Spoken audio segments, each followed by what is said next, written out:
Before the Rings of Power, there were the Silmarils. Before Sauron, there was his master Morgoth. Before Aragorn and Arwen, there was Beren and Luthien. Join us as we explore Tolkien and all the ages of Middle-earth with your hosts from theonering.com, Jonathan Watson and Michael Grumbine. Such a solid intro. Thank you. I feel like a Muppet saying thank you. Anyway, yeah, dude, hey, okay, so that who you heard, that's the Middle-earth Mixer, who many of you know because he's got millions of followers on Twitter. His comments are pithy and to the point and sometimes a little bit cutting, and that's what we like. But it's a pleasure to have you here again. Dude, it's awesome to see you. You guys, he's been on a few times with our, we did an interview and I think a couple of live streams back in the day when we had time, which apparently, if I had to say, you don't have as much of it now because I will say you are a new father, right? Yes, I am. Month ago. So thanks for taking the time at night and not sleeping through it because I'm sure. No, honestly, thank you so much for having me on again. I love coming on your show because I don't get to, my in-laws can only take so much of me talking about this stuff. So. Yeah, and I'm sure they're talking deep into the meanings of fairy stories and exactly. what the problems with the Rings of Power are. Yeah, that's my. Doesn't everyone? I mean, I think that's it. No.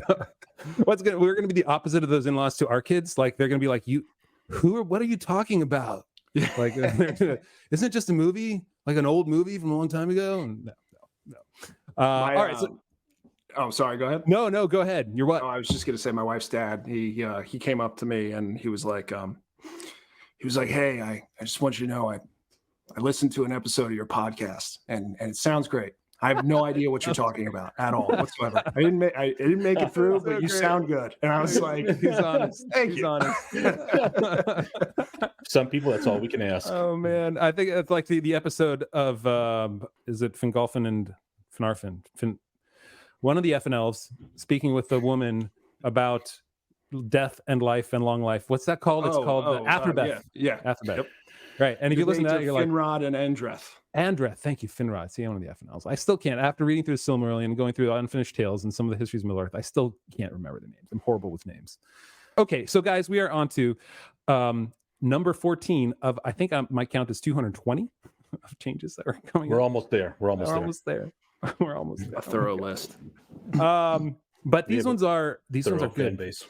These ones are deep. These ones are like we're not talking about Legolas's shoes this time. We're not talking about Aragorn's dark clothing. We're actually talking about the change in character that is made to three primary figures in the film: Saruman, Sauron, and Elrond. So we're going to jump into that. Before we do, I have to do the standard thing, guys. I've got to remind everybody, if you enjoyed this podcast, if you want to hear more of this stuff, if you want to see back ever again, so I can send him a cigar at some point, maybe for joining us. Yeah. Become a sponsor. You can become a member at theonering.com/member. You get our extended podcast, where this week we're going to talk more in detail about Sauron the Formless. We're going to get some questions from our Discord chat, which you can get, of course, only by becoming a member. Or if you were wanting to take it a step further, like Harrison, Adam, and Lynn, you can become a sponsor who go above and beyond the $4 a month and support us even more. So go to theonering.com/member and join us there. It's great to have the conversations with folks online and hear what they think about the things we say and how right I am most of the time about all my takes on Tolkien. Or alternately, even if you would like to hate watch us or hate listen to us and you want to join the Discord, we support that too. That's right. We're a tough bunch. We can take and and you can give us a review on Apple Podcasts and Google Podcasts and Spotify, anywhere else. So guys, we're going to jump into number 1, which is Sauron the Formless.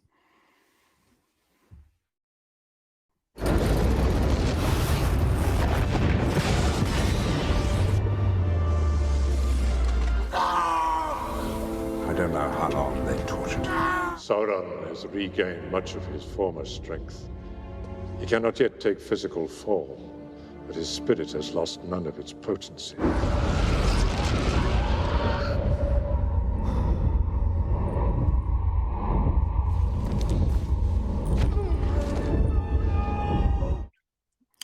All right, for those of you listening and not watching, what that last clip was actually of the spotlight great eye that we saw at the end of Return of the King on the plains of Gorgoroth, where you see it actually like spotlight. Where it makes me laugh. Where Sam and Frodo are like looking around like some sort of video game or something where you have to hide from. Anyway, so the point of this is that Tolkien. Sauron is not formless in Tolkien's books, which you may actually find a surprise because he doesn't appear in his books as a character, really, as a formed character. But we know that he's not formless, or that he has a form, because Gollum in particular says he only has 4 fingers on his black hand, but they are enough. This is when he said this to Frodo at the Black Gate. And so we know that Gollum, who was tortured in Mordor, saw Sauron. He was there. And in fact, Peter Jackson was going to make Sauron a character in the films, and he was going to fight Aragorn at the Black Gate, and decided at the last minute, this doesn't make any sense. We haven't seen him at all in the whole film. Let's throw in a cave troll there instead. So we get Sauron the Formless. He's just a great eye, which is, and this is maybe something we can talk about a little bit too. The eye is how Sauron represents himself to people in the Palantir and to people who see him outside of his form, right? As a great eye, an all-seeing eye, and not, but it doesn't mean he has no form at all whatsoever. That said, it is true that at the end of the Second Age, when Elendil's sword, Elendil's sword broke and Isildur took it up. Isildur took it up. I always forget those two. Tolkien wrote, Sauron was for a time vanquished, and he forsook his body, and spirit fled far away and hid in waste places, and he took no visible shape again for many long years. But notice again, he took no visible shape for many long years, which means that he eventually took shape again. So this is Sauron Formless. Guys, do you have anything to say about Sauron and his formlessness? I feel like there isn't going to be much debate here because I think we all kind of agree. I think that it's always really fun. One of my favorite things to do is, first of all, show people the Lord of the Rings movies if they haven't seen them. But one of my second favorite things to do is when someone has seen the Lord of the Rings movies and they're not Lord of the Rings fans, just to be like, yeah, he wasn't a giant eyeball, right? And they're like, what? What was he then? So I think it's tough. It's tough because the Lord of the Rings movies formed me because I was a little kid when they came out, and that's what attracted me to Lord of the Rings. So I feel protective of them almost. And I don't think it was the worst change that Peter Jackson made. I think that, like, we do know that Sauron represents himself as an eye in the books. And one of the things that I feel like I see when I read the books is that whoever you're following throughout the entire journey, there's always this sense, particularly in the Fellowship of the Ring, you kind of feel it most deeply in there, in my opinion. There's always this sense that they are being watched along the way. So I think that it was in the spirit of Sauron and Sauron's character and how Sauron likes to present himself to have him just be like, you know what, this is kind of difficult. We need to have some kind of thing to show the audience. Tolkien doesn't give us a description really of how he looks. So let's just have him as he presents himself. So I think it was, whether you agree with it or not, I do think that objectively speaking, it was a good faith effort on Peter Jackson's part to try and represent this enemy that, when you read the books, I think it's a good decision on Tolkien because you're left to your imagination to think about how evil this thing is. There's something I love about that Gollum quote, but where Gollum says 4 fingers on his black hand, and then there's almost like a pause. You can like imagine a pause and him looking down and going, but they are enough. I suffered greatly, and it's a very eerie feeling. Whenever I see that quote, I remember the first time I read that quote, you're like, oh man, you feel bad for Gollum for a second. Yeah. And it adds to the sense of dread that you get from Sauron. But I think in a movie, it's different. You can't use your imagination in a movie. Yeah. There's just no doubt that this is not lore friendly to get to our first question, but I am going to say something else about that, which is because I'm going to read a passage which I find to be the best passage with regard to the eye of Sauron. And this is from the chapter called "The Passage of the Marshes," and it's Frodo's description. And so it says he was now beginning to feel it, that it being the ring, as an actual weight dragging him earthwards. But far more he was troubled by the eye, capital E. So he called it to himself. It was that, more than the drag of the ring, that made him cower and stoop as he walked. The eye, that horrible growing sense of a hostile will that strove with great power to pierce all shadows of cloud and earth and flesh, and to see you, to pin you under its deadly gaze, naked, immovable. So he's very specific.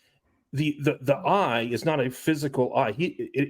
Frodo hasn't even seen an eye, like a glowing, fiery eye. All he has is this horrible growing sense of a hostile will that's trying to pin him down. He calls it the eye because it's trying to pierce everything and see within him and pin him under its deadly gaze, as he says. So there is definitely no glowing, fiery eyeball on the top of the tower looking around with a spotlight-like persistence. But I can also understand that when you have a medium like Jackson had, and you have to put everything visually, how are you going to show that? How are you going to show this like Frodo's description of it without actually having an eye? This is one of those impossible things where you just can't. There's no way without having an actual physical eye in a movie for Jackson to describe what I just read from Frodo. I was, of course, for me, it's not more friendly too. I would say that I was on board with the eye until I saw it pinned like a banner between the spires of Barad-dûr, and that just felt so weird to me. Around. Yeah, like if it was less physical and more, I mean, maybe special effects, they couldn't do what they wanted to, but something that was more ephemeral, but that was like a brooding doom that would sit over it, and occasionally people would glimpse this eye, and it wasn't so forefront and clear every single time you looked at the big tower. It was like like a mist, right? Like it's somehow there in the mist, and then when its wrath comes out, like there's a glimpse of it or something along those lines, or when it senses the ring, right? There's an eye but nothing that makes it sort of like the giant spotlight atop Barad-dûr. Right. At Aman-Hand, it describes something like that. In the Palantir, it describes something like that. When he's in Bree and the ring goes on, there's some sense of that. So I don't have a problem with the image of it. Like he could have even shown it as that fiery eye in the Palantir, in Frodo's mind flashing. But I agree with you, Jonathan. The tethered eyeball, like glowing eyeball on the top of the tower, like bound and shooting out light like a spotlight. That's where the problem comes visually. So with grace, I would say no, it's not lore friendly. What did you think? I want to stress with grace. having seen the films before reading the books, what did you think of like when you saw the eye on the tower? Was it effective for you? Because for me, I thought it was just goofy. Yeah. Because I mean, I had no other reference for what I thought Sauron was. So, it's funny because you guys have both read the books before you watched the movies. I felt even as a child, that it was clear to me that this was like a spiritual form that he had taken. So I think that like people make jokes about it being an eyeball, it's become a meme. But I think that it's very clear to the audience. It gets communicated very proper that this is an ethereal being, I do kind of I like what you said, Jonathan, about how it's the fixation of it in that one area that kind of makes you go like, is he stuck there, or is it just a nice view, or is it, I don't know if you're familiar with the Shadow games at all, but in the Shadow games, it's not just Sauron. It's also Celebrimbor's spirit is stuck there in forever conflict, and that's really what creates. It's a mess. It's a mess. Those games are fun though. They are fun, and still Celebrimbor in the games still better than Celebrimbor in Rings of Power. That's very true. All right, next question. Does the change make for better cinema? We were on you, Mixer, so you go ahead. Start us off with, do you think it makes for better cinema? Yes. To have it as I'm going to go without a form. Okay. Are we talking eye or? We're talking like without a form. does making him without a form, without having a physical being like that walks around, that has 4 fingers, does it make for better cinema to not have him be physical like that? And to be fair, that is a tough question, but the movies are such a success, so it's like it's tough not to be biased. Am I answering? I am gonna say yes. All right. Okay. I'm really torn on this one, because all right, me too. Let's talk this out. The tethered eyeball does not make for better cinema. It makes that's but why that's not the question. That's exactly, but it's part of his formlessness. As Mixer pointed out, this is the way Jackson is showing him as a kind of spiritual being, as like this sort of glowing force atop Barad-dûr. And so, and as we've said before, this is a visual medium, right? Cinema is a visual medium. So you have to do a lot of things in cinema that you can do without being visually obvious in a book. So does it make for better cinema? And I actually, if I could just, I know the Hobbit movies, they really get raked over the coals, but I do think that Peter Jackson actually perfected his portrayal of Sauron in the Hobbit movies, because in the Hobbit movies, when the White Council goes to Dol Guldur, they actually have Sauron kind of walk out in like a spirit version of his bodily Dark Lord form. And I thought, and they actually had another part of the movie where he's just kind of appearing as this like ethereal black smoke. And I thought that was like, it was such a good move by Jackson to kind of further his explanation of where he was going with the Sauron character. And I think obviously I'll grant you that. Yeah, he had more special effects and stuff at his disposal with the Hobbit movies, so he could do more. But yep, all right. I agree. So, I agree that in the Hobbit movies, there are limited pieces of the Hobbit movies which are effective, and I agree with that. We're just left with a problem, right? The problem, Jonathan, is that Tolkien is very clear that there's a physical form for Sauron. He just never shows it to us, so we never see it in the books. I agree. So here's I'm going to read you a quote. This is from Peter Jackson's book, Peter Jackson, A Filmmaker's Journey. I think that's what it's called. And this was written regarding how they were going to originally have Sauron come out and fight Aragorn at the Blackgate. And this is an official biography, so everything said in here was apparently was cleared by Jackson, and he was interviewed many times for this book. So when this final one-on-one battle was conceived, long before we started shooting anything, one of our perceived problems stemming from our reluctant hero image of Aragorn was that in building him up to a point where he was finally prepared to take on his kingly mantle and yet not have a showdown with the ultimate villain, who we'd also been building up, felt like a mistake, because they were going to create this villain, and I'm just kind of going back here, as a supercharged version of his appearance during his fight with Elendil. So I guess bigger spikes, bigger, like the boots are going to be huge, enormous anti-elf boots and shoes, and so anyway, like they knew that they had a problem, and I think the problem is that, we've said this before in our earlier podcasts, is that Tolkien wasn't a professional novel writer. Like a professional novel writer would have said, novelist, yeah, thank you, that's a much better way of saying it. Would have looked at this and gone like, oh man, you gotta have him fight the big bad. We gotta have a confrontation. But that's not what Tolkien did. And I think Jackson, his portrayal of Sauron could have been better. But I think the change of not just having him one time in the film as a corporeal, like it would have felt really weird for him to die far away as an actual physical being, not with his army in front. That would have felt really awkward, because that's if they would have kept it with Tolkien, right? If they would have originally said like that, and to have him not fight anybody throughout the entire films, through 9 hours of movies, would have felt incredibly anticlimactic. Like, oh, he's here all of a sudden, and now he's gone. So I think they did the right thing. And maybe it's like they could have done it without it, but I still think they kind of did the right thing. They just portrayed it poorly, in my opinion. Yeah, I'm a reluctant yes as well. I don't see how Jackson could have done much. I mean, I don't like the tethered eye, but he's got to give him Sauron something visual because it's a visual medium. He chooses a way that because once you put a physical body in on him, people are going to expect to see him more. There's just going to be it's a problem. Yeah. I don't envy Jackson his job in this regard. I've always liked, I don't know if you've seen some of the more like horror depictions of Sauron and Morgoth online, but a lot of times people in their bodily form will have Morgoth or Sauron with these helms that just completely cover their eyes. And I've always really liked that idea, like them not being physically restrained by the normal things that people with physical bodies who have eyeballs are restrained by. Like I've always liked the idea of like, here's this form of a dark lord that they're taking, but they don't necessarily need to see out of eyeballs, because they're a spirit, so they can maybe see out of their essence or their being. So I think that the eye, my main problems with the eye come up, and you've made I feel basic now because you've already mentioned the spotlight.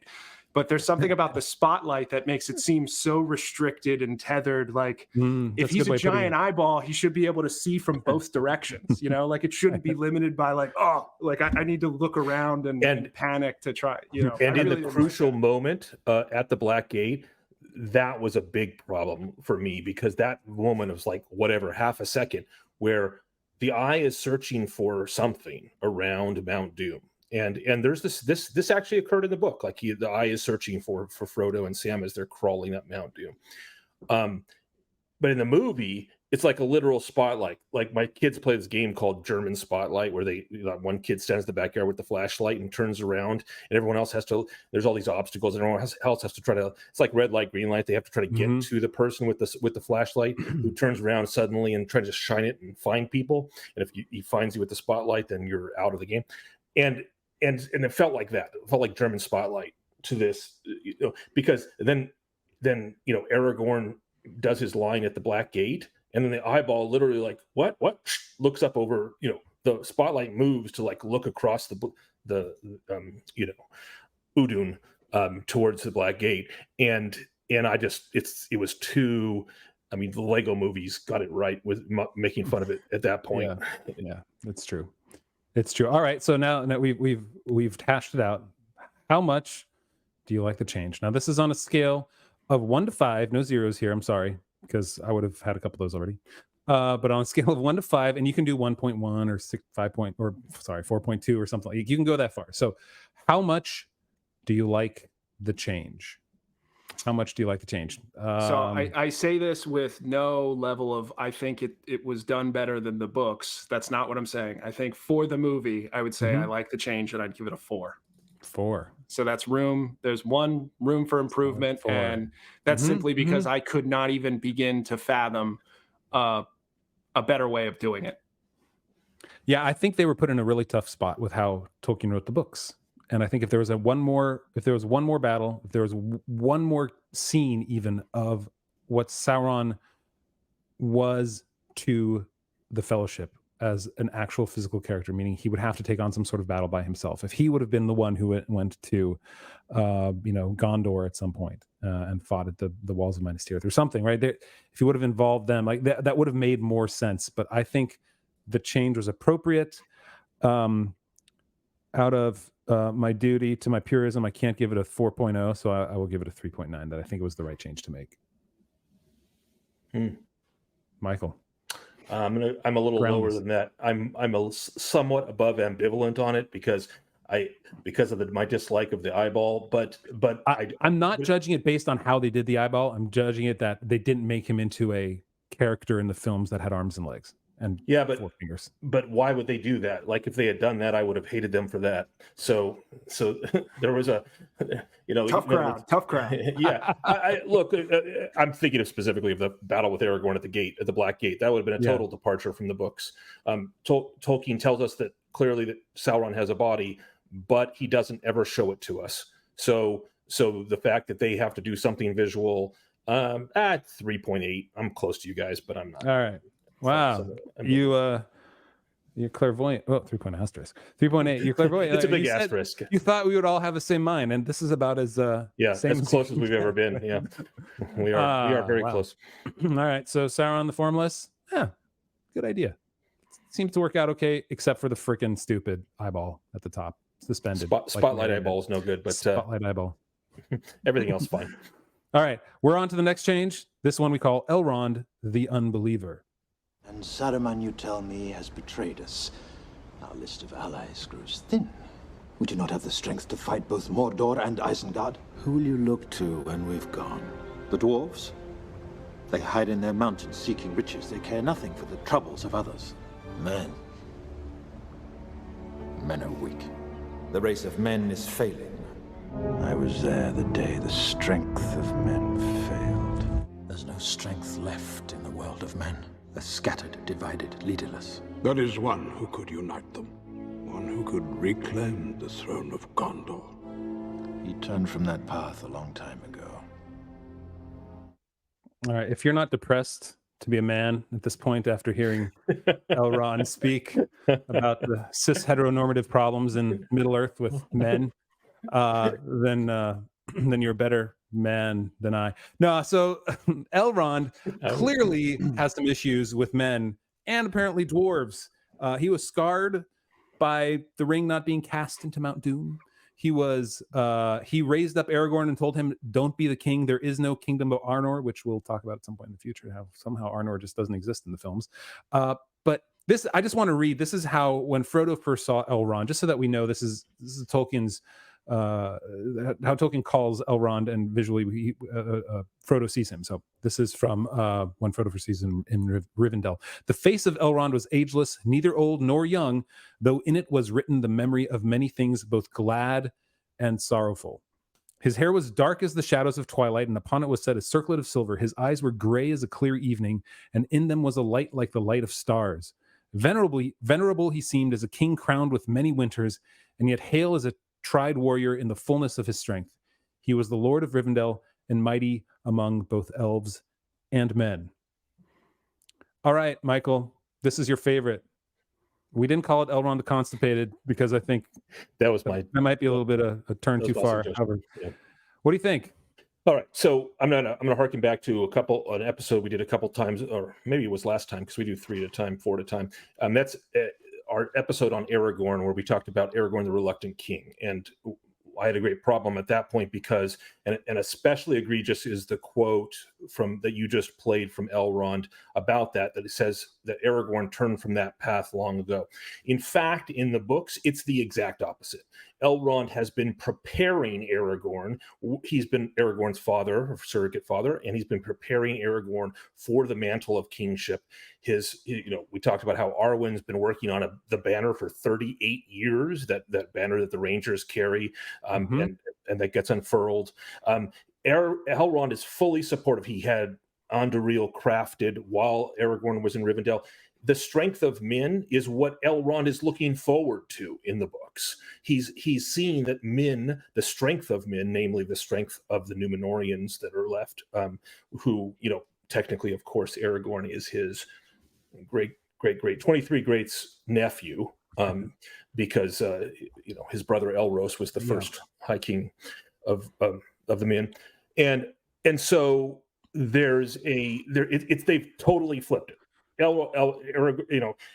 Elrond has now become this doubter of men. And there's one more quote I would point out, and it is to when Elrond is talking to Arwen in the movies, and he says to her when she wants to stay, and he says, "There's nothing for you here, only death." And the problem is, that's also exactly the opposite. He knows that Arwen, I'm not saying he isn't sad that Arwen Undomiel is not going with him to the Blessed Lands at the end. I'm saying that he knows this is her fate, and she's been preparing for it for nigh on 4 decades, and he supports the plan. It's the exact opposite. Elrond is the facilitator of the return of the king, literally the return of the king. And so that's why I find this particular change so egregious. What did you think after reading the book, after seeing the films, Mixer? Did you think this isn't the same character, or did it strike you as different? Yeah, it's it's not the same character at all. I completely agree with everything Michael just said. I think although I really like Hugo Weaving, and I like the success of his character, quote unquote, with the Lord of the Rings. I'm glad that the movies were very successful, and I liked his character growing up. But then when you go back and you look at all the lore, and you're like, this is really messed up that he's saying all these things, because Elrond is Aragorn's biggest cheerleader throughout the entire story. There's never a moment where he's not supporting him in this thing that he does want to do. And I actually, for the Middle Earth Mixer podcast, check it out, folks, if you haven't already. I'll put a link below. I actually just, I still have to edit it, but I just did my podcast on the Angmar Wars, which is a huge, like I remember when I was a kid and I had that game, the Battle for Middle Earth 2, Rise of the Witch King. It was like, I was a huge nerd for like that story. And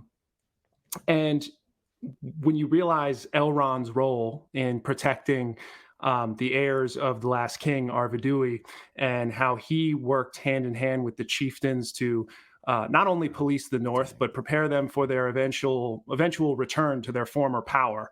That's something that he was present for that entire time. So it's not just something that he was working to in Aragorn's life. He was working towards it for, well before Aragorn was even born.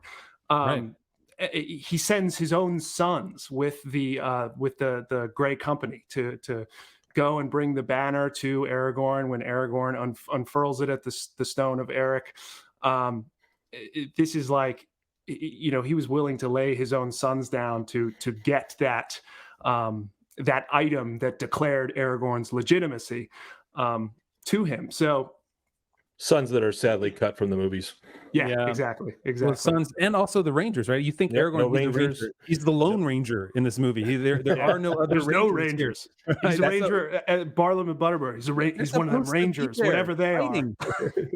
Them? But apparently those are his pronouns, is them, because he's the only one there is. But that was, and my sons, I've always hated that, because they love Eladon and Elrohir, like the characters that, even though they only play small parts, they don't have many lines, but it's so cool that these sons of Elrond have been spending, they're scouts for Elrond. They've been working with the Rangers. They've been fighting the forces of evil in the Misty Mountains. And of course, they're with Elrond. They're with Aragorn in the Paths of the Dead, through the Paths of the Dead, and through Gondor.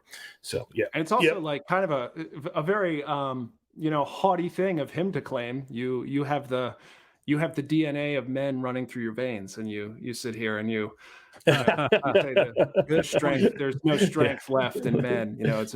It's just, if you understand who Elrond is, you're just confused by these statements. Elrond, half elven, yes. And the other half. What's the other half?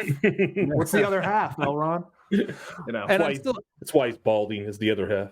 Yeah. I mean, I'm still in. Okay, so when I saw the films too, I couldn't get out of my mind the phrase Mr. Anderson, because the Matrix had come out a year before, and Hugo Weaving was known as Agent Smith in the Matrix, like far beyond anything else, right? So you saw Elrond and I saw Agent Smith, and I was like, oh, that didn't strike me as right for him, particularly when the whole idea that he was Lord of Rivendell and mighty among both elves and men. He was hail as a tried warrior in the fullness of the story. Tolkien describes him as a warrior, not as a guy cowering at the thought of, what am I going to do with Sauron? Oh no, we got nothing here. What are we going to do? Gandalf, help me! Right? He just didn't strike me. I saw somebody else talking about this on YouTube. I forget the channel name, but he was talking about the quote where it says that Elrond is as he's warm and he's as kind as summer, and you don't get that from Hugo Weaving in the movie at all. Hugo Weaving is many things, but not warm and as kind as summer. No. All right. So let's ask that first question. Is it lore friendly? Okay, guys, I'll start there. It's a big no. No, it's not lore friendly. This one I think we can kind of all agree on. Again, every once in a while I try to convince Jonathan to write an HN for hell no, but he won't do it. So yeah, fonts are too big, won't fit. All right, so I don't know what else we can say. We just talked about it. So is it lore friendly? No, it's not lore friendly. So let's move on. Does the change make for better cinema? Michael? Nope. Wow. It makes for way worse cinema because of Elrond's, and it starts with that quote that you read aloud about the description of Elrond. He's a great point from somebody. My wife actually made this point. She's a woman, she's like a Lord of the Rings layman. These scenes were put in there to kind of add to this like Aragorn Arwen storyline and create story tension there and conflict. And something my wife said, she's like, man, the scenes with Aragorn and Arwen, they're like the most boring ones. and so it's like, even to somebody who like, oh, we have this love story tension angle that we want to add in for, the normal people. Just didn't work. Even the normal people hate it. So let me ask a question then. Do you think so that they approached the Aragorn, Elrond, Arwen story this way? They said, okay, Elrond is going to be the one who's going to inject the doubts into Arwen about like, can he be king and all that. What if they would have done it this way and had Arwen not know, like be one? She wasn't sure if she could stick with Aragorn because she wasn't sure if he could be king. And if Elrond would have been the one who's like, no, he's ready. I have seen him. I have trained him. Your sons, your brothers, they fought with him. Right? If they would have taken that approach, it might have made their relationship, I think, a little more interesting in that, like, she sees what he can be, but it's still hard for her to give him over to being a king because she's not known him as not a king for her whole life so far. I don't know. I think that would Yeah, be better. I see it differently. Certainly it wouldn't have dragged Elrond's character through the mud, and there's room to, I mean, Arwen always believed in Aragorn, so you wouldn't, I guess that would be a disservice. I know you're from the books, like I keep saying, 39 years she's been making this standard. So she believes the standard is the standard of the King of Gondor. So I that's a good point. That's a good point. All right. So how much do you like the change, guys? Remember, it's a scale of 1 to 5, not 0 to 5. Michael, you start us off. This was yours to. This is hitting about the lowest that I give any score. This is because of the change and because it's so opposite. It isn't just that it's changing Elrond; it's the literal opposite of what Elrond is like in the book. So it isn't just changing, like he's slightly different, like we talked about last week about Gimli being changed from this grim, dour warrior dwarf to a comedic, comic relief. That's not the opposite, because he is still a grim warrior as well as being comic relief, but this case, it's opposite. So I'm sadly going to have to go with like a 1.1. Wow. Probably the 1.1 is just because I do like Hugo Weaving. 0.1. Yeah, I won't give it the absolute lowest score. That's almost as low. I know. Yeah, I mean, I'm with you on that. There's one that would give lower, so we're going to go 1.1 on me. 1,1. 1,000. That's how much you love it. 1.1. It's it's not the worst, but boy, he's not the same. He's not the character that that Tolkien created in my own head and that Tolkien wrote about. So nowhere near. Yeah, it's about the worst. I'm going to go even less than you guys. I'm going to go with a 1. And that's because even though I do like Hugo Weaving, I wasn't super obsessed with the Matrix movies like everybody else was when they were a kid. So, I don't feel weird about hitting him with a 1 there. All right. Okay. So for those of you just listening to this, Jonathan has just changed his answer to a -1 so that he can I can be the lowest. He can maintain the purest mantle. That's funny. 1.1. It's funny because the reason I say 1.1 is because there's one that's lower, and I have to go lower on the ones that I hate even more. But yes, I could darn low.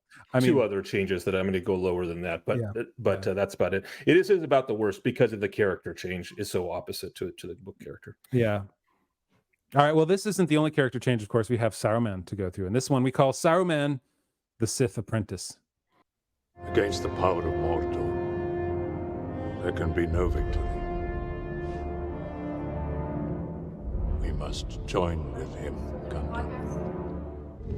The power of Isengard is at your command, Sauron, Lord of the Earth. Build me an army worthy of Mordor.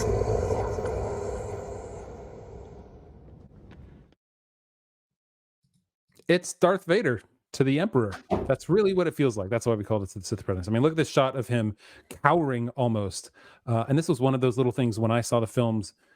It did not seem like Saruman to me to see him as this coward, because in the book, Saruman is made to be, yes, he understands that he gives in to Sauron's evil, but he also, he's not doing it as just a vassal. He has an idea that there is more, like he can take power eventually too. So let me read a couple quotes from what Saruman says to Gandalf when Gandalf sees him and Saruman imprisons him at the top of Orthanc. So, are we talking book quotes or movie quotes? Book quotes. Juxtaposing this, yes, book quotes. This is Saruman to Gandalf. I said we, for we it may be, if you will join with me. A new power is rising. Against it, the old allies and policies will not avail us at all. There is no hope left in elves or dying Numenor. This then is one choice before you, before us. We may join with that power if it would be wise, Gandalf. There is hope that way. Its victory is at hand, and there will be rich reward for those that aided it. As the power grows, approved friends will also grow, and the wise, such as you and I, may with patience come at last to direct its courses, right? With patience, like we can bide our time, and we can eventually take over. To control it, we can bide our time. Oh, he just wrote that. Sorry, I didn't realize. We can bide our time. We can keep our thoughts in our hearts, deploring maybe evils done by the way, but approving the high and ultimate purpose. Ends justifies the means. Knowledge, rule, order, all the things that we have so far striven in vain to accomplish, hindered rather than helped by our weak or idle friends. There would not be any real change in our designs, only in our means. And then when Gandalf essentially says, well, what about the ring? And like, will you take it? He's like, why not? The ruling ring? If we could command that, then the power would pass to us. So Peter Jackson, in my opinion, made a mistake with Saruman in that Saruman is not just a lackey of Sauron. He is someone who has his own conniving ways in order to gain power, because he has been studying these rings for how many thousands of years at this point. And he has been taken in by them, whether that's the rings doing it or whether it's his own failings. And so he came across to me in the first couple films as not the same character, as less of a villain even than he was in the books. And that's my initial take on it. Not the same guy. What do you guys think? I have a lot of thoughts on this one, and I'm also going to have a scathing rebuke. I will say, though, my rebuke is with grace, because it's a cinematic format, and you can only fit so much in. As far as like when it comes to motivations to people. Well, I think one of the most important things about Saruman's character is that I like to divide Tolkien's villains into the different kinds of evil that he's trying to portray, right? And Tolkien said himself in one of his letters that I forget the exact wording, but it's something like, I don't see many Saurons in the world today, but I see plenty of Sarumans. Saruman is presenting a very specific kind of evil, one that we definitely see in, those who would profess to be our overlords and to know what is good for us, and to basically want us to just shut up and listen to, the big people are talking. The big people are talking. That's the kind of villain Saruman is. This he wants to seize power and use it for what he is at least telling himself is a good reason.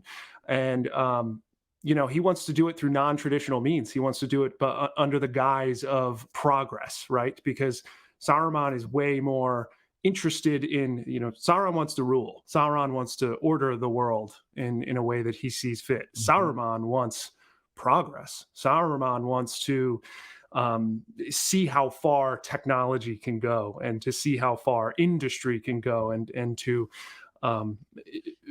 build the world in a way that he sees fit, but differently from Sauron.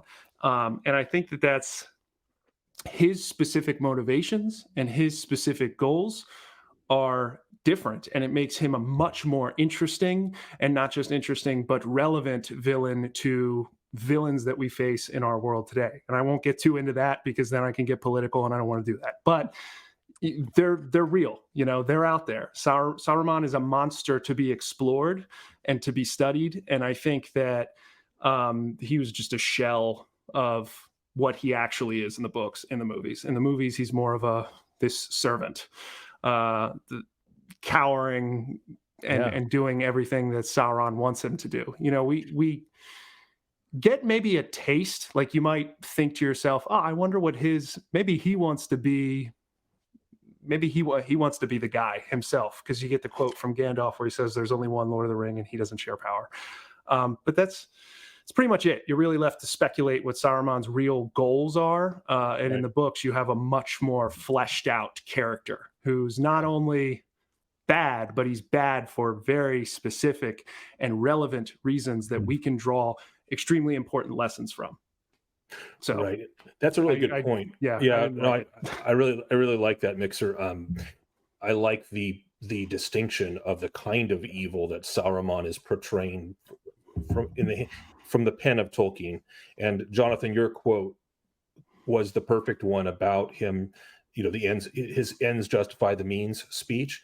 And we see what his ends are actually. And interestingly, we see even in his defeat what his ends are, because we have the Scouring of the Shire, which never appears in the movies. So what does the mind of Saruman envision for the world? Well, you have the Shire, which is this idyllic rural place scoured of all the trees, but industry is there. Like the mill has been built up, and there's sort of these soulless but industrial buildings for that era of the world anyway.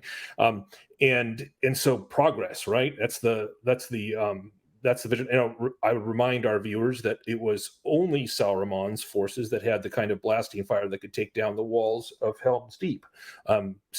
Also, Saruman is better at breeding orcs than Sauron is. His orcs are the best orcs. The Uruk-hai are the best fighting orcs in the world once Saruman puts his mind to it. So progress, improvement, always in a mechanical and deadly fashion, but that's his vision. And I think that for Tolkien, it seems like he was probably a much more real villain. Like Sauron, I am actually going to connect the last episode in this one, or the 2 episodes ago in this one, which is the one with Sauron the Formless. I suspect there might have even been a reason, like Sauron the Formless, why doesn't he appear with his physical form in the books? Why is Sauron never walking around in the 3 books? Well, in a way, Sauron represents this like epic evil. He just represents the will to dominate. He isn't even a physical person. He is. We know he is, because the books say that he has 4 fingers, for example. But he narratively, nothing physical about him. He's just this force in the background which sends the armies forth. Saruman, now there's a personality you can really dig into and understand his evil in a way, and you get a different vision even from Sauron's evil. So I like that. Yeah, and his evil is it's visceral and almost relatable, because there's moments that you get where Saruman is vulnerable, like when the speech happens, when Theoden approaches him and he basically is like, what is the house of Errol but a thatch barn where brigands drink in the reek? He's using his voice there. He's using real methods that we can wrap our heads around, and he's almost successful, in that moment at demoralizing our crew of heroes. And then you see him on the road, with Grima, and he's very like pathetic, coming off like an old beggar. And then he's able to somehow kind of not rise from the ashes, but he's able to put together, piece together this pathetic, scouring of the Shire. It's all very real. It's all very visceral. You kind of like, and you connect with him, not in that you like his character, but you see his vulnerability. Yeah, he's believable in that regard. And he even compliments Frodo on the road in the Return of the King at the end, where he says, "You've grown." And so you really see this, but he of course ends up being just this. He's given himself to evil, so he's evil to the end. But nevertheless, like you mentioned, Mixter, he has a lot of nuance to him. All right, Jonathan, your turn.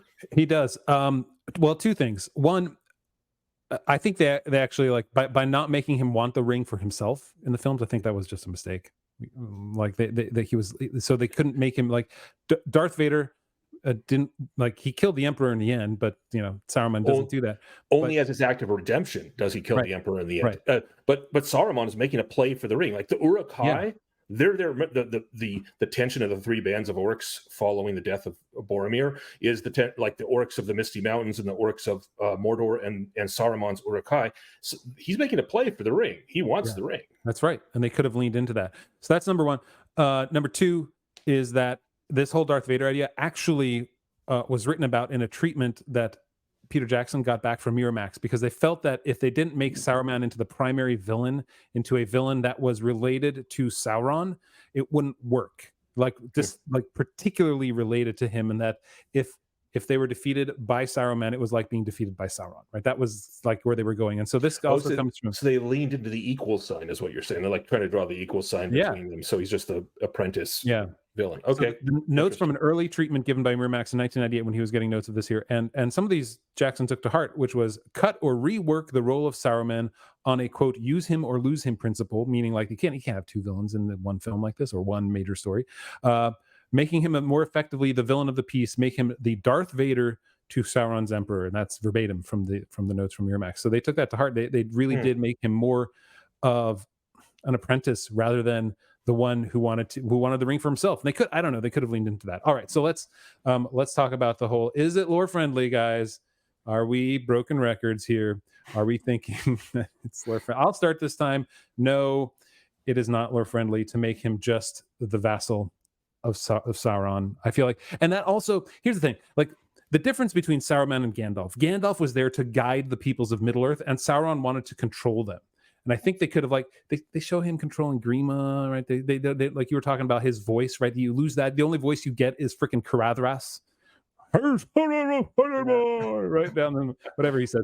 Which is going to be another video of ours. And I'm just like, come on, switcheroo. Yeah. Like that's the strength of his voice. And the battle we get is not in the coercion that he tries over the peoples of Middle-earth. He coerces them, whereas Gandalf guides them. He literally has a freaking wizard's battle in the middle of the hollow center of Orthanc. And anyway. Well, you can see my frustration. We're getting into that. So not there yet. So not lore friendly. Michael, lore friendly? No. Yeah. Okay.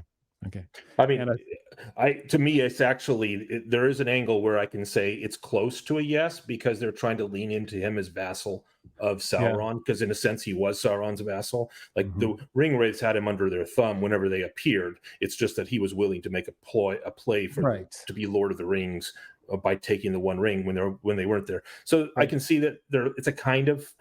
But it changes too much. We never get that nuanced view that I think Mixer gave a great exposition on, and so it's not lore friendly in that regard. Yeah, Saruman was way more interesting in the books. Yeah, I saw your thumbs down, Mixer. You're on board with that. Yeah, it's like it's like the cop out is like, oh well, Saruman feigned that he was a vassal, but we never get the feign in the movies.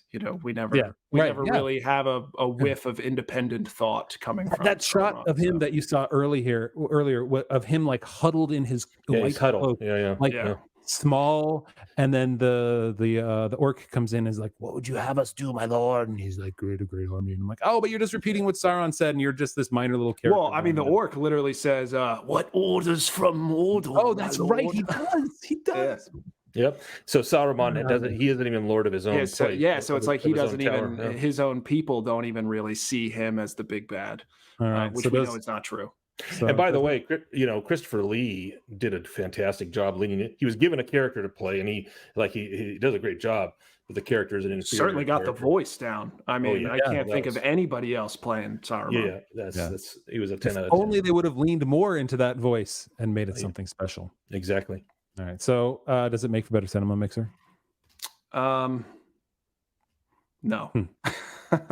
I'm gonna disagree with the studios on this one. I think he would have been fine as an interesting kind of I might go my own way character. Yeah, I agree. I think it would have been more interesting if he would have been the one to say, I want the ring, make it a little more clear that he's making a play for the hobbits because he wants the ring. He knows that there's the ring to be gotten at this point. That if he can get it, he will have more power than Sauron. So I feel like it would have made him a more interesting character, and it would have made the stakes even higher because he's not just Sauron's message boy, right? Yeah, he's not a messenger kid. Michael, does it make for better cinema? Oh, totally makes it for better cinema. Nope. Yes, Warren. Yes. See, it's capitals, right? I got it. Yeah, no. This font doesn't have an exclamation point. No, I guess not. I can't do an exclamation point. No, it does not. No, guys. I guess sorry. We're all on board here. Sorry to disappoint y'all, but go read the books if you think we're wrong. Saruman Sith Apprentice. Yeah. All right. Yeah, no. So how much do you like the change? Hey, I got to go to you first, Mixer, because you are the first. Okay, you are the first one as we go through 200 and some odd changes in the Lord of the Rings to actually give it the lowest possible rating in our last change with Elrond's change. So I'm really curious. Where do you want to land here? Well, see, because this is the tough one, because it's like, am I rating Christopher Lee's performance as Saruman, or am I just talking about the change? You're talking about the change. You're talking about. And I'm going to give it another one, because this one is personal to me, because I feel like, again, I'm not a fantasy fan. I am now through Tolkien and the things that C.S. Lewis has written and that I love so much. It's bring me to places that I wouldn't have gone before. But what I love really is, what are the philosophical lessons that these men were trying to teach us, and where does it perforate into the modern world? And I think that Saruman is an even more important villain than Sauron is. So to do a disservice to his character in the movies and not reflect the specific type of evil that Tolkien was trying to show us, that I hate the change. They could have made Sauron more complex in the films by adding Halbrand.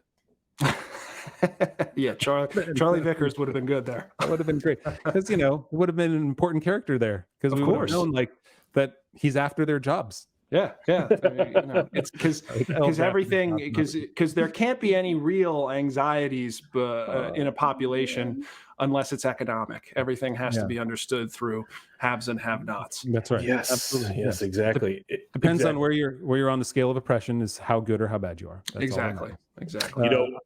Something you just said, Mixer, reminds me of a familiar criticism that I've been dealing with since I was a kid about Tolkien, and I've heard written about so many times. It's often claimed that in Tolkien, the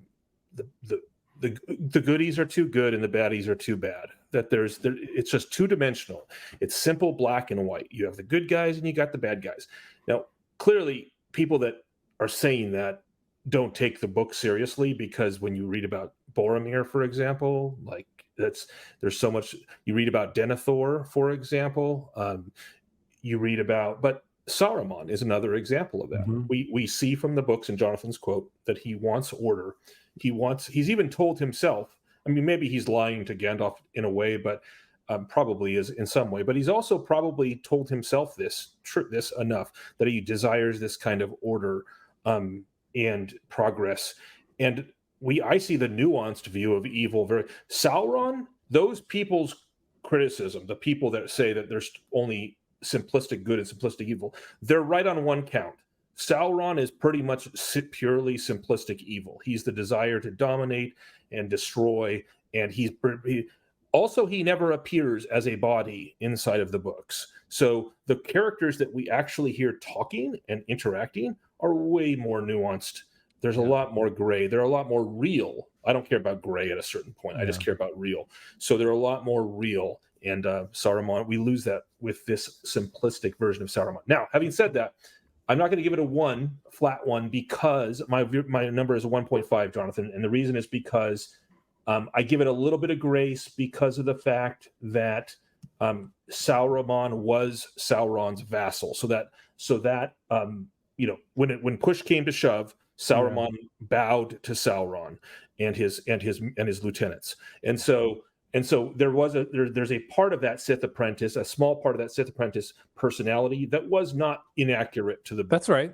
That's right. But overall, they missed the boat massively by not giving Saruman the nuance that he had, and that's why I give it such a low score overall.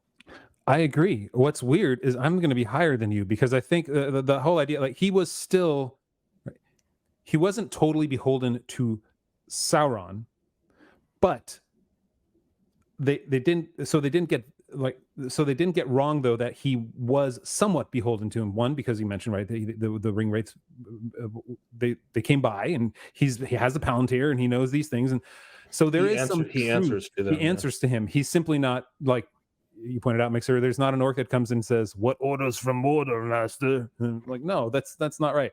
I'm going to go 1.9. Look at you, all positive and stuff. This is where we are. 1.9 is a positive. Yeah, I don't think it could have. I mean, they could have made him worse. And that's part of the way they go. But it was a change that I think made the film worse, where they actually could have made the villain better by doing what Tolkien wrote, rather than changing it to make him a complete subjugated villain to the uber villain. So, yep. Alrighty. All right, that's 3, guys. 3 this week. It's a lot to do. We might cut it down to 2 because these do get a little bit longer, and there is preparation involved. But we'll jump into our extended podcast right after this. Mixer, good having you with us. Thank you so much for having me on. Yeah. I mean, if you want to hear more of him, please become a member at thewondering.com/member. We're going to go on our extended podcast. We've got a few questions from our members. You can join us on Discord there. Also check out his podcast. Questions as well. And I was going to say, Mixer, your podcast, what's the best way to find you? I'll put links below to Apple Podcasts and a couple others. Still on Apple and Spotify right now. Really, okay. We are exploring other things. I do have a Discord, but that's I have to post the link to that on my Twitter. Yeah, and then on Twitter as well. Like I'll make sure we link to that too. You can follow him. He's got like 45 million followers now. We have fun, don't we, boys? We have fun. It's good. Your following is really hilarious. So yeah, for a good time, follow Middle Earth Mixer on Twitter. So guys, we're going to jump into our extended podcast, and I'll see you on the other side. Goodbye. Freeloaders. There. Thank you, Michael. I'm sorry. I just can't. It's not right unless you say it.